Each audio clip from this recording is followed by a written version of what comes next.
Picture this, a verdant forest, its canopy stretching endlessly towards the sky, each leaf shimmering with an otherworldly glow. As you step closer, you notice something extraordinary.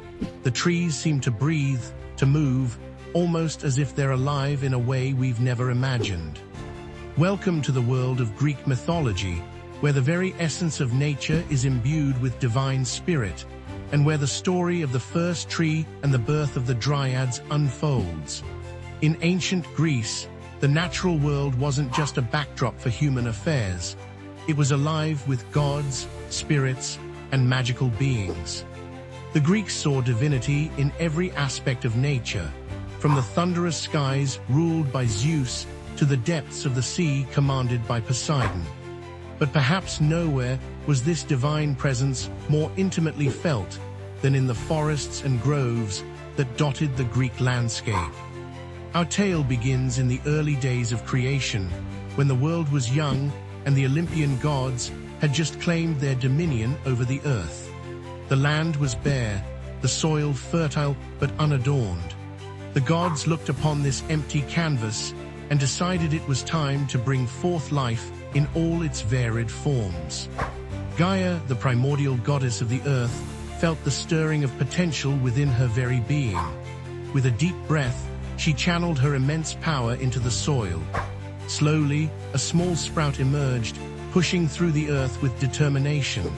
The gods watched in awe as this tiny green shoot grew taller and stronger with each passing moment. As the first branches began to spread and leaves unfurled, something magical happened. The tree seemed to pulse with an inner light, and from its trunk emerged a beautiful young woman. Her skin was the color of fresh bark, her hair a cascade of leaves and flowers. This was the first Dryad, a nymph intrinsically connected to her tree. The gods were delighted by this new creation. They saw in the Dryad and her tree the perfect balance of strength and grace, of permanence and change. Inspired, they began to create more trees, each one bringing forth its own Dryad. Soon, the once barren land was covered in lush forests, each tree home to a unique spirit. These Dryads became the guardians of the forests, nurturing the trees and protecting the natural world. They were known for their beauty and their deep connection to nature. Unlike gods or humans, Dryads were bound to their trees, their fates intertwined in the most profound way. If a Dryad's tree was harmed or cut down, she would die along with it. This deep bond between Dryad and tree reflects the Greek understanding of the sanctity of nature. In a world where survival often depended on using natural resources, the myth of the Dryads served as a reminder of the importance of respecting and preserving the environment. The creation of the first tree and the emergence of the Dryads had a profound impact on Greek society. Forests and groves became sacred places, believed to be dwelling places of these divine spirits.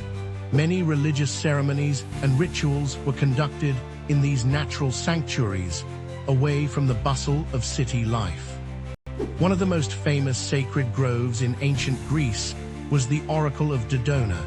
Here, priests would interpret the rustling of oak leaves as messages from Zeus himself.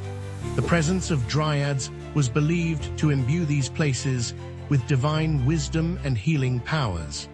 The myth of the Dryads also influenced Greek art and literature. Poets like Homer and Ovid wrote about these tree spirits, describing their beauty and their tragic fate if their trees were destroyed. Artists depicted Dryads in sculptures and pottery, often showing them emerging from or melding with their trees. But the significance of Dryads goes beyond mere artistic inspiration.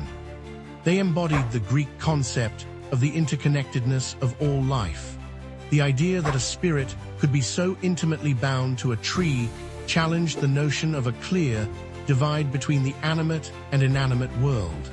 This blurring of lines between spirit and nature had practical implications too. It fostered a sense of responsibility towards the environment. Cutting down a tree wasn't just an act of resource gathering, it could be seen as an act of violence against a divine being. This belief helped preserve forests and promote sustainable practices long before the concept of environmentalism existed. The Dryads also played a role in many Greek myths and legends. They were often portrayed as shy creatures, fleeing from gods and mortals alike. However, they could also be mischievous, leading travelers astray in the woods or playing tricks on those who entered their domain. In some stories, Dryads fell in love with mortals, leading to both beautiful and tragic tales. The myth of Eurydice, the oak Dryad who married the musician Orpheus, is one of the most famous. Her death and Orpheus's failed attempt to rescue her from the underworld is a poignant reminder of the fragility of life and the power of love. As guardians of the forests, Dryads were also associated with Artemis, the goddess of the hunt and wild places. They were said to join in her hunts and dances, filling the woods with music and laughter. This association further cemented the connection between divinity and nature in Greek mythology. The legacy of the Dryads and the first tree extends far beyond ancient Greece. The concept of tree spirits can be found in many cultures around the world, from the Kodama of Japanese folklore to the Green Man of European tradition. This universal theme speaks to humanity's enduring fascination with and reverence for the natural world. In modern times, the myth of the Dryads continues to captivate our imagination. It appears in literature, art, and popular culture, often used as a metaphor for environmental conservation. The idea of spirits living in trees resonates with contemporary concerns about deforestation and climate change, reminding us of the importance of preserving our natural habitats. As we face unprecedented environmental challenges, perhaps we can learn from the ancient Greeks and their reverence for nature. The myth of the Dryads encourages us to see the world around us not as a resource to be exploited, but as a living, breathing entity deserving of respect and protection. In the end, the story of the first tree and the birth of the Dryads is more than just a myth. It's a testament to the power of nature, the interconnectedness of all life, and the enduring human desire to find magic and meaning in the world around us. As we walk through forests or sit beneath a spreading oak, we might just feel the presence of these ancient spirits, reminding us of our place in the great web of life. So the next time you're in nature, take a moment to really look at the trees around you. Listen to the whisper of leaves in the wind. Feel the rough bark beneath your fingers. And remember the tale of the Dryads, for in honoring these ancient spirits, we honor the vital, vibrant world we all share.